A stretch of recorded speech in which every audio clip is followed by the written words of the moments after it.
So we're sitting here at, where are we? My favorite place in the city. Which is Bel Baccio. Bel Baccio. I love Phil's, but this place is like Phil's coffee's good, but this is like an experience because like you have like the clarity and the home feel, and there's a chimney to our right that you probably can't see, but Michael gets some behind the scenes shots. I will not get you a behind the scenes shot of the chimney. I will not. Anyways, beautiful place, but this is kind of where I go to escape and think. You know, there's gonna be like a million people watching this now. They're gonna know where to find you. Just saying. I'm everywhere anyway. You're everywhere. They'll never lock you down. You can't be locked down. Mall, Santana Row. So, yeah. So I'm here with Wooshay. It's me. One of his singles dropped recently is called Authentic, with Dav at Active Poet. So 2 shameless plugs for the boys. Thank you. So yeah, well, talk about you. Like, who are you, bro? I'm just. It's a really hard question. But like if I were to put it in short, I'm a very passionate person. So everything I do, whether it comes to like spending time with friends, the way how much I like music, how much I like video, how much anything I kind of like spend my time on. I only spend it because I'm like very passionate about it, and just like I try to experience it to the fullest, I guess, to get like the biggest experience you can get out of it. Of everything in life? Yeah. Really? Yeah. Okay, so let's talk about work. Like, what is work for you? Like, is it experiences you running around, coffee shops? Does that work for you? Yeah, like I like coffee shops because it's like a place where you can kind of just like sit down. It's like the modern office, right? But let's talk about work itself. Like, what is work for you? What exactly is work? That's so like broad for me because I'm like everywhere, right? So full time I'm a product marketing manager for a company. Okay. But I also like dabble in my own projects. As mentioned earlier, I'm a music producer, but that's kind of more of a hobby, right? I'm not like monetized. I've never even tried to pick up a check on any of the Spotify streams or anything. Like, wow. I just like I'd be picking up checks. I mean, it wouldn't be that much. I think for like every million plays, you get like a few thousand or whatever. But a few thousand more than we before, bro. Come on. Yeah, but I don't even have a million plays for one song.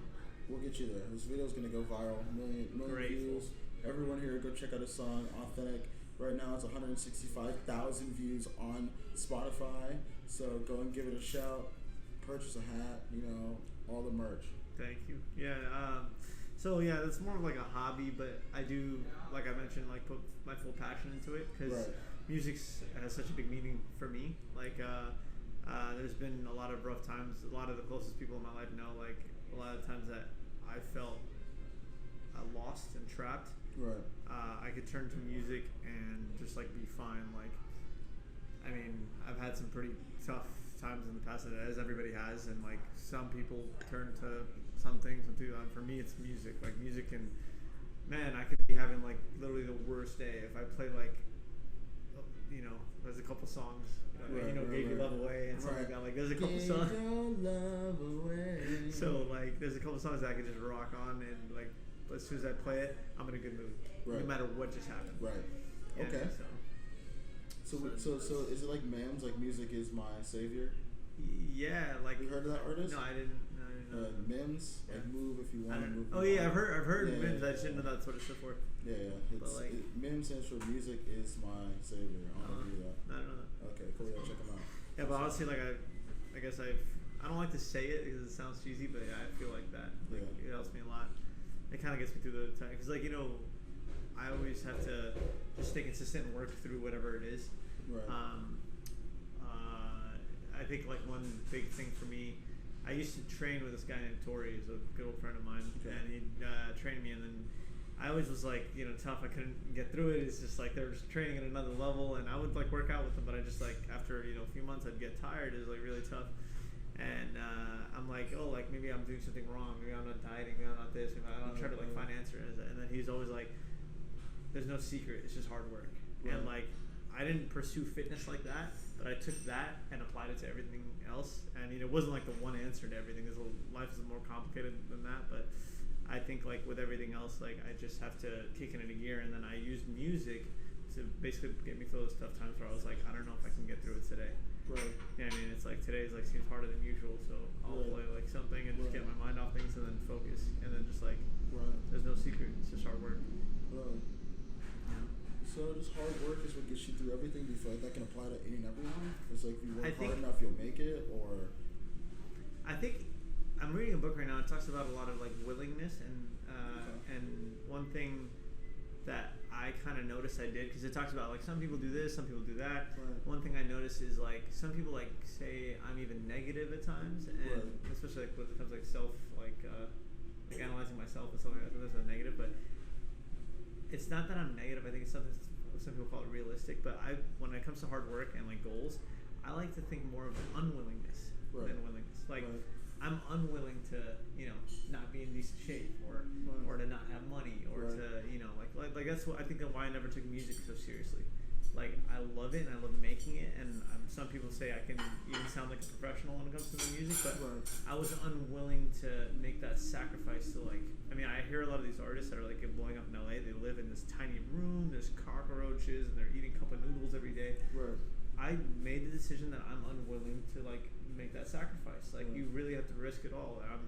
I'm not much of a gambler, I don't like to go and like roll the luck and not be able to like take my friends out to lunch. There's some things that I prioritize, and it's not that like my friends are more important than my like passion. It's more of like I want to be able to like cherish good times, because like what's life about? It's not that. Like, I'd like to be happy first. You know what I mean? So I think I went with that route of I'm unwilling versus I'm willing to do this. I always look at something like, I see people with like a Ferrari, and it's like you ask yourself like, oh, like do you want to sacrifice everything for that? And it's like I'm not gonna sacrifice everything. If I happen to make it that far, that's good, but I'm not gonna let it decide like my happiness and stuff like that. So I look at something and I really ask myself like, am I willing to do it? And then if I'm really unwilling to not have it, then I really go for it. Okay. You know what I mean? So we're big on plugging books here. So what book is it that you're reading? Can I guess? You can swear as much as you want, bro. Fuck it. It's called How to Unfuck Yourself. How do you what? How to Unfuck Yourself. Who's it by? I forget. Just grab it. Just grab it. Yeah. Reading it now. It's pretty good. I mean, it's not like. I think it's really good, but I mean, it's more of like a reminder for like. I feel like sometimes it's very like the title says or the front says "Get it out of your head and into your life." I mean, I think that's like common sense. Like, I don't like to get into books like this, but I think right now things have been very complicated. I've been going through like a lot of different things that I had to essentially like remind myself like to get back on track. It's like the spun a little bit out of control in the last couple months, and just trying to get back on my wheels. Right. What other books have you been reading that you feel have been impactful, if you're even a reader? I'm a reader, but I never finish books. Really? Never. I have like, I don't know if it's ADD, I don't know what it is, but I don't, as soon as I'm uninterested in anything, I leave. Like, I literally grab a book, I'll look at 10 pages of it, bounce. Like, 10, 20 pages. If I can get through 50 pages of that book, cool. But it's very, like, I take away things from, like, whatever I'm reading or watching very quickly. So I'll watch it, or read it, whatever it is. I'll interact with it until I feel like, okay, I got something to get out of it and move on. Like, I'm not good at just like sitting and getting through 200 pages. No way. So high school, college, you're a Spark Notes guy. You're like, Spark Notes, summarize, submit, paper, bullshit, everything else. In school, I never read a book that they gave us. Like, I always just found other ways, Spark Notes and whatnot. But like, I have like went and read like a couple books myself, but I've never like read one of the books that school gave me ever. Right. So what's one book that you really enjoyed? Instead, not just Authenticity. Driven from within. I forgot the author, but it was about Michael Jordan. But it wasn't about the basketball. It was about the design of the shoes and the story behind each one. And that's what made me realize I have a big passion for marketing psychology. Right. Like, that is so cool. Like, it's like, the Jordan 5s, they wanted to talk about like the kamikaze pilots and how they had intimidation on the front of the plane, and they wanted to do that for the shoe to like show like intimidation and whatnot, and like Michael was going through this, and they put that, and like it was just so cool because there was such a deep story behind every shoe, from like the ones all the way to the 23s and on and on. I don't even know how many shoes there are nowadays, but Authenticity was so cool. I actually read that book 3 times, not because like I was like, I still haven't taken away from it, but it was because like it was inspiring. It was like so cool to have something, and I wanted to start something, and I tried to launch this brand called OC, which was like a shoelace brand. I didn't get past production. It was really hard, but I mean, it's kind of hard to do. Like, I was kind of working maybe like one one or two people, but we just couldn't really get it off the ground past production. So anyways, like it was just such a cool experience nonetheless, and I don't think I would have been happier if I launched it. I think being able to touch that world was so for that year or whatever was so cool, because it was like, oh, we almost have like our own product, and I feel like Tinkerfield and all these guys that were working on Jordan shoes, I felt like those guys for a bit, and that was cool. You know, you were like, yeah, I get to create my own product, put it out there. Yeah. So did that book inspire anything to do with this song, Authentic? Yeah, actually, Really? yeah. Tell Authenticity me how that came into it. Authenticity was the biggest word in the book. They kept using it's all about authenticity. It's crazy. But I read that book like 10 years. I read it in middle school. I read it again in high school. I read it again in college. Like I read that book a few times. But authentic. I mean, I didn't take the word from the book and like make the song.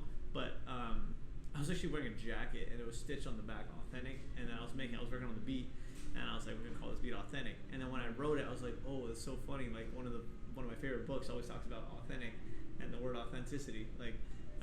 And it just kind of connected. Some things are meant to be, but I didn't necessarily take it from there. But somehow, sometimes like things connect like that. It's funny how life works.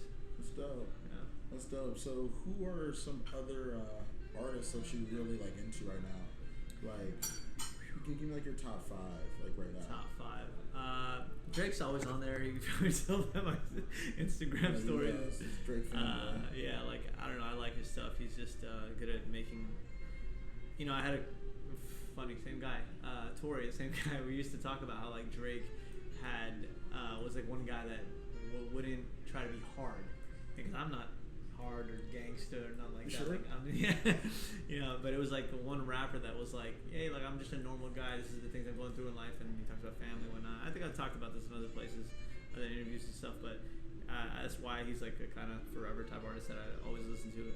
Biggie, classic. Oh, did you say new artist? Sorry, new artist. New and old favorite. Oh, okay. So. Yeah. Oh, favorites like. I mean, man, I go from Sade to Frank Sinatra to Biggie Smalls to U2 to Coldplay to.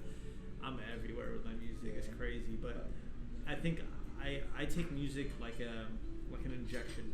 Anytime I need to be a certain way, act a certain way, I listen to the music that gets me in that mood. So like when we're about to like go out or something, I'll go listen to like the hottest new hits and stuff like that, and get ready to be that party animal, that outgoing, enthusiastic guy. If I'm going in to focus and read, I also I have a study place where I like listen to Sade and stuff like that, Arabic music. So I mix it up. But I always think of it like an injection, like I'm injecting a certain energy into myself. So I'll go listen to that music. Otherwise, I can't focus like on that thing, even if it's going out. Like if I'm listening to Sade before, sometimes I do that. But that's when you see me kind of quiet in like a social setting. That's because like I'm listening to like softer stuff at that day. You know what I mean? But if you see me hyped up, I'm kind of like I was listening to like hyped up music. Like music really brings personalities out of me. I think like. One thing I like to talk about is a lot of people's, they talk about like their favorite animal. Everybody goes eagle, tiger. Mine's is like a chameleon. A lion. Yeah, yours is a lion, right? A lot of these aggressive, like iconic animals. Mine's really a chameleon. Right. Like I fully believe I'm a chameleon. I think when I was younger, it's like a baby one that's not very good at like camouflaging yet. Right. And I was like very quiet back then and not social and stuff. I sort of figured that stuff out. But like as I got older and older, I started to be able to fit into any crowd or in any group. Learn how to blend in exactly. In different social groups with different backgrounds, and no matter what, like even if they're all like one, from one background, the cultural background or whatever, I could fit with them and fit with them. And so, chameleon was like my, like as much as I wanted it to be the tiger, I was a chameleon. So yeah. So I heard you say Arabic music. So what's your background and nationality? Oh yeah. Where does that spring out? A lot of people may or may not know this, but yeah, I was originally born in Lebanon, and I moved here. I moved to Texas for a little bit, and then moved to California around 2000, 2001. So Arabic is definitely still a part of my life, like the music, and I still listen to it. Funny enough, though, I meet a lot of I don't meet a lot. Recently, in the past couple years, I've met a lot of younger Lebanese people, like maybe 3, 4, 5 years younger, and they show me this music. It's like Lebanese music and Arabic music, and I don't know any of it. And I realized right when meeting these people that I'm kind of old school. Like I'm not in American music, but with Lebanese music, I only know the old ones. And then I show it to them, and they don't even know it. I'm like, what do you mean? It's weird. It's funny because classic, man. We'll show each other music, and it's like I would think, that they know those, and then they would think I know like the newer stuff, and I'm like, yeah, no. As soon as I like kind of came over here, I still listen to like old Lebanese but it was like the older stuff. I never caught on to the newer stuff that they listen to. So yeah, that's always a funny thing that I noticed. But yeah, I still constantly listen to Fairuz is like our Frank Sinatra. I listen to her a lot. She's like awesome. The icon in Lebanon. Yeah, so you said you came from Lebanon to the U.S. Yeah. How has that transition been, and how long have you been here? October will be 19 years. So you've been here 19 years. How has that transition been? Like, basically getting that American culture, right? And not just Americans, like you have that Texas influence. Yeah. I still say y'all. You still say y'all. What's up, y'all? And then you have that California, Silicon Valley influence. Like, how does that play into your everyday life? Because you probably still keep a real big Lebanese heritage, right? For sure. Yeah. So how does that all play together? I think that's kind of like why I kind of had to be a chameleon, because I kind of had to blend. I couldn't shift. The Lebanese culture was like tough to kind of. I try to take the best from that, California, from Texas, from everything, like every piece that I've like, even outside cultural stuff or like where I've lived and where I'm from, but like people I meet, I try to take the best of everything and just try to like add it to my That's your arsenal. Skip my camouflage. Okay. But it was crazy transition, to be honest. It was pretty rough, I'll say. Really? Not gonna lie, like. What made it rough? Well, I came around 9/11, and people didn't understand like the Middle East and like everybody, all of us were terrorists and stuff like that. I was constantly getting in fights. I was getting fights like every 2 weeks. Seventh grade, I got in a fight with twins. In my apartment, I got rocks thrown in my face. This tooth, I think I told you the story before. This tooth used to be like up here. People thought it was a tumor. Yeah, I had a bulge on my head. I had like a glow up, man. So I had surgery and bring it down. Right. And but like I kind of realized, I was like, okay, the American. A lot of people say like like in Silicon Valley. That's what I like about Silicon Valley. It's super soft and welcoming, and everybody's nice to each other in comparison to like other places. But at the time, it wasn't, and it was not as diverse and whatnot. And people would be like, oh, like that's not right. They shouldn't do that. But like at the time, like when you're getting rock thrown at, I get in a fight with like 13-year-olds and you're like 8 and stuff you're like, okay, I don't want to do this, so let me find a way. So I found a way to Americanize myself very quickly, and I kind of just adjust and be one of them when I was around them, but know that I was different at the same time.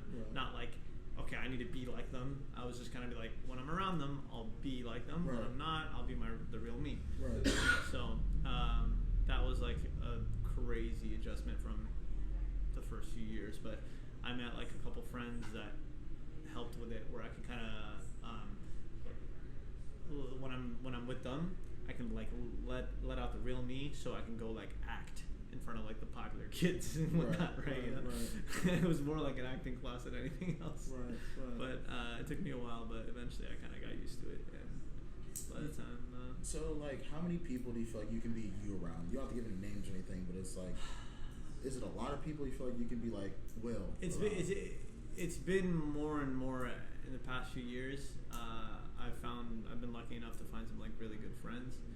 Before it was like 3. Now I would say it's like maybe around 15. I've been like lucky. I'm honestly that's why like when I was younger, like not younger, but like high school and college, I was like, oh, I got my people and I just want to be like very wealthy. And then like as I started to meet more and more real people, that became more important to me. Like I still want to be like financially stable. I mean, wealthy maybe, but I feel like wealthy now, but not because like I'm making more money, but because I can buy a coffee. I could take my friend out to lunch. What more do I need? Like I don't need to have like the best car and stuff like that. I just want to be able to like comfortably, get something. And I'm not like a very heavy. I don't care for like Gucci belts and stuff like that. I'm kind of just a simple guy, and if I can just like get lunch, even at a fancy place, that's nice. But even if it's not, but just like comfortably do that without stressing, that's great. Because like when I was like in college, the reason I wanted to be so like rich and whatnot, because like me and my friends go out to pizza, and I'm like you know, you're gonna decline. You know, like, this goes through, man. Yeah, like, and then when it didn't, I'd be like, oh, I think I'm traveling. You know, like, I just came from Lebanon. Like, I'd say all this stupid stuff because I was so broke. Like, dude, I have a picture on my Instagram actually. Like, if you scroll way down, I don't know if I archived it or not, but I came back from Vegas and I had 0.01 cents in my debit card. Yeah, like, and then I realized I stopped going to Vegas then because I realized no matter where you are, you can be in Hawaii or whatever you like. If you're stressing about money, it's not a fun time. You know, no, Miami, Vegas, where it is the best place, your favorite place on the planet. You're not gonna like it if you're broke. So I started going on trips and started figuring out how to like, you know, get my money up and like be comfortable, and then like spend time with people like. And then once I like got there, I kind of got to a point where I'm like, okay, I'm like making okay money. Like, do I want to keep going and make more money and have like more materials, or do I kind of want to like have a balance of that and like spend time with like people that I'm like, oh, these people are kind of cool, new and old. You know, like I was meeting a lot of new people. I was like, I'm happier. You know, like. But yeah, so I think John Hamm, the star of Mad Men, he was chasing acting for a long time. He didn't really make it until he was 40, but one thing he said that stuck out to me was like, I don't remember the exact quote. I can look it up if you want to like plug it in or whatever. But he says something along the lines of like, you don't need to have so much money to be able to like get to your goal. You only just need enough to like kind of, you know, like I said, like be able to eat, go coffee, whatever, see people, network, and rest of the money is like whatever. You know, like you can have more money. He's rich, but like. He just thinks like you only really need a certain amount, and I learned that for sure. And when he said it, it was like a confirmation. Right. So it was more of like you're just happy being around people that you just love. Yeah.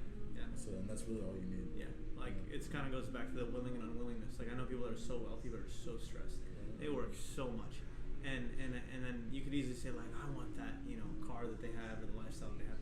But do you really? Yeah, I mean, do I want to get up at 5 and work till 3? And I do that, but I do it on things that I'm passionate about, like music. Like music, like might not make me the most money or whatever, like or whatever it is I'm doing. I do it because I'm happy, not because. So if it's like hard work and I'm making a lot of money, I'm not doing it because I want the money. I'm doing it because I'm actually enjoying it. I just happen to be making money while I'm doing it. Right. You know what I mean? And that's a good thing to have. It's a good like approach. If you could like bridge that, like someone asked me a really good question. The other day, I had dinner with her. She said, "What's something you're really good at, and what's like you can make money out of, and what's something you really love?" And then I try to think, and I'm like, "Oh, socialize, meeting people, music." I try to think of all these things, and I was like, "You know what the secret is? Finding a way to bridge those two questions. Right. What's something you really love doing, and what's something you're really good at? Right. So once you find a way to just connect that and be good at whatever you love doing." And by good, I mean like you're able to make money out of it. Right. Then that's happiness, and that's kind of where I'm working towards. I guess I'll say I'm doing okay at it, but I can do better. You know, and that's what I'm trying to get better at. So. Right. All right. Let me adjust this mic real quick because it sounds like we're in a coffee shop, by the way. So the music got a little bit louder. Cocktails. Oh my lord. So yeah, I think like bridging that is like a huge thing. I love this conversation, by the way. It's really good. Thank you for interviewing me. Yeah, dude. Thanks for taking the time out of your crazy busy schedule to sit down with me. One of my real friends, by the way. Hey, I made the cut. Thanks for taking the time out to just kind of sit down with me and like, you know, kind of share some knowledge with all the millions of people that follow me on Instagram. You know, like that doesn't matter. It's how many people really take things away, man. Like I'd rather have one person tell me, yo, that thing you did was super cool, and like really tell me than to know I'm telling you from experience. Like for example, when I was producing music, I started off on SoundCloud. Right. And on SoundCloud, I would get like 5,000 plays, but like people would go out of their way to comment, "I love this song. I played it before this, and I played it for the gym," and you're just like, "Oh, I feel so good," you know. Right. And then the music industry started to shift towards Spotify. And Spotify, I had a record label song, and the song hit 350,000 plays. There's no comments. No idea who's playing it. No idea where they're using it. No idea if they really like it, whatever. I just see that I have 350,000 people played it in comparison to 5,000 on SoundCloud. But the problem is, I didn't get that feeling that, hey, you know what? People actually took something away from this. Right. You know, it just says 350,000 plays. That goes away. Like the love for that goes away. But every time somebody comes up to me in the street, dude, I love that song. I work out to it or whatever it is. Like that's worth 100,000 to me. Yeah. You know, like honestly. So like no matter if you have 1 million plays or 10 plays, like if you get 10 and people are really like, yo, I love this interview because it did this or did that and it made me better or whatever. That's like why Gary Vee does what he does, you know. Right. And I think that's bigger. So don't worry about 1 million plays. They'll come and go. It doesn't matter. Yeah, I mean, I feel like these interviews like this are important for people to understand and get to know from another person's perspective. Right. Because there's a lot of people out there who really feel like they're out there doing this stuff by themselves. There's no one else going through the same experiences that they are and things like that. But there really are people that have, you know, or that may be going through it right now. Yeah. Right? Like you talked about earlier, you know, being harassed and, you know, being pretty much hated on. Yeah. Just for you looking a certain kind of way. Yeah. And there's nothing you can do about that. Yeah. Absolutely nothing. And the one thing that I like that you did is you didn't let that get you down. I'm sure it did get you down at one point, but you didn't let that get you down and then take over you. Yeah. Right. You actually overcame those situations. Yeah. So things like that are very important because people always go through some sort of rut. Like I've been there myself. Like I've gone through ruts through and through my life, and it's really been, you know, my like friends and family who've really been there to help me, you know, make sense of it, and then it was really up to me to get through it. Yeah. Because at the end of the day, it's really you to make the decision to overcome that, right? Because if you were like, okay, cool, you came home every day, your mom was like, don't worry, son, you got to keep going to school. You're going to keep going to school. Yeah. But until you made that decision, like, okay, cool, I need to figure out, you know, A, B, C to get to my goal. Yep. Cool, that's how you get through it. That's honestly a big thing. Like, that's why the friends and family is so important because, like, they remind you, but of course it's up to you to, like you said, like it's up to you to keep it going. Right. You know, but I think to kind of, I guess, talk about like bullying and racism and stuff like that. One important thing that I really want the world to really like be careful with is like to say like bullying is bad and it's not good and people shouldn't do it. Be careful with that because like the world is full of it. Before you tell someone that like they shouldn't be bullying and whatnot, you have to make sure that the person, like the victim or whatever, knows that they have to be strong enough for when that stuff happens. I think people try to soften up the environment, and I think that's a good thing for the environment. But is it good for the individual? Because if you're not prepared for, like, people still talk smack to me, you know, but now because my skin is a lot stronger, I can take it. So, but as like for the kids out there, they might not be able to, and everybody else saying like, oh, like this, it's not good that they should do it. They should still say that. I'm not saying they should stop that, but make sure that the kid that you're raising or whatever knows to also strengthen up their, you know, like, yeah, exactly, because that is very important. I think that one thing that society is doing a very good job at, like trying to bring it down by making everybody be nice to each other. But the truth of the matter is, there's some just messed up people out there, right? And the good ones really need to be prepared for, you know, when these people come around. Like, yeah, they're gonna say what they say, but it's not gonna affect me. Right. That's how I am now. I'm like untouchable. Like I don't.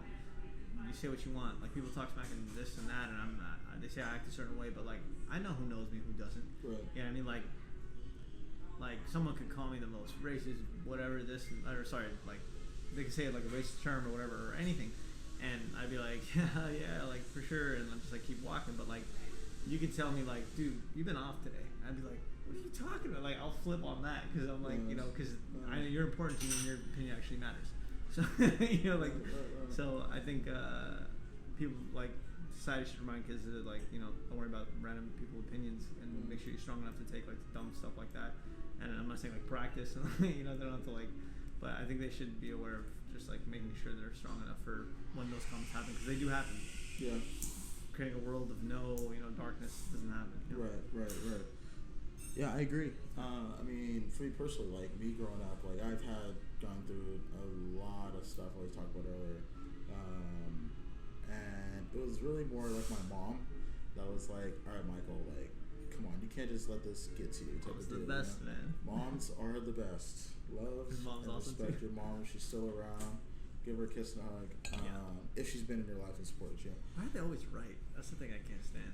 I don't know. Sometimes they're always right. Sometimes they're not. No. There's been some times where maybe your mom is always right. She literally, like today, for example, I I'm on doing meal preps, and I've been ordering 15 meals a week, and every week every week towards Sunday I have too much because once in a while I'll eat out with my friends or whatever. And she goes, "Why don't you just get like 12 meals? Get less meals because you're not gonna." I'm like, "No, I want meal preps. I'm eating 15 meals. I'm staying consistent." And then like I go to the bathroom and I'm like, "Man, she's right though." I mean, just today this happened. Like, you think she's saying this because she doesn't understand. She doesn't know, and you leave and walk away and think about it. And you're like, "No, I think she knows more than I do." It's funny how that works. Like, to this day, my mom always proves me wrong. I mean, that's just how it works. Just when I think I figured it all out. That's really just how it works sometimes, man. It's just like, I don't know. Sometimes I feel like my mom isn't right, and later down the line she is, and I'm just kind of like, it always happens like that. No matter how old we get. I can't believe that just happened. Like, we're not kids anymore. We should really like be right a good amount of times. Like, even with them, right? We're like full grown adults now, but still, there's like times where I'm like, no, I for sure am right this time, and later I'm like, I don't know, man.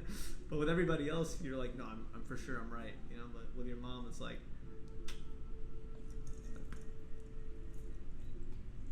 That's awesome. But so I guess that's kind of like been my journey and my big takeaways. That's awesome. Cool. Well, this is Will Wooshay. You have a song dropping, right? I just dropped one. Oh, you just dropped one. Wasted. All right, Wasted. Check it out on all platforms: Spotify, SoundCloud. Yeah, every platform. Amazon Music, Google Play, wherever you play. Are you on Tidal? Yeah. Oh, he's on Tidal. I love Jay-Z. Hey, 99 problems, but this interview ain't one. So give him a check. Thanks for coming in, checking out. This is Mike Lee. And keep up with this guy's content too.